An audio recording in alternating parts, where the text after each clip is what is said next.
پسانے کا نہ دل لگانے کا سوچو۔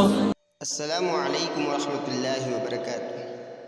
دوستو، آج ہم سننے والے ہیں سچی کہانیاں۔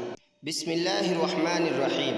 لقد کان فی قصصہم عبرۃ لأولی الالباب۔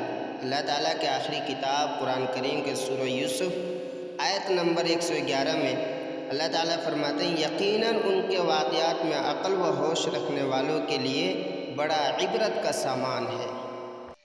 تو آئیے شروع کرتے ہیں محرم کا مہینہ۔ محرم کے مہینے کو اللہ کا مہینہ بھی کہا جاتا ہے۔ ہم اس مہینے کا ادب و احترام کریں، خاص طور پر اس مہینے میں خوب نیک کام کریں، لڑائی جھگڑے سے دور رہیں، برے کام نہ کریں۔ اس مہینے میں ایک بہت بڑا دن آتا ہے جس کو یوم عاشورہ کہا جاتا ہے۔ یہ دن محرم کی 10ویں تاریخ کو آتا ہے۔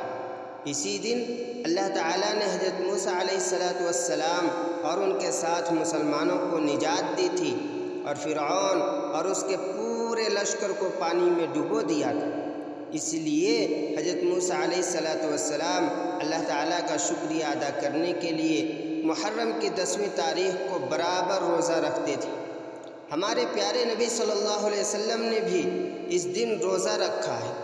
محرم کی 10ویں تاریخ کو روزہ رکھنے کی بڑی فضیلت ہے۔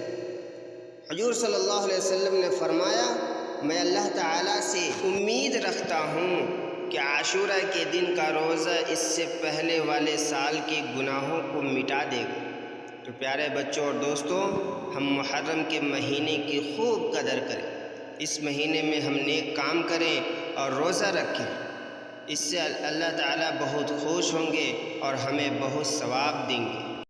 تو دوستو، آج کا کہانی اتنا ہی۔ اگلا کہانی سننے کے لیے چینل کو سبسکرائب کریں اور بیل آئیکن کو ضرور دبائیں، اور اس چینل کو آگے شیئر ضرور کریں تاکہ دوسرے لوگ بھی اس سے فائدہ اٹھا سکیں اور محرم کی حقیقت ان کو معلوم چل سکے۔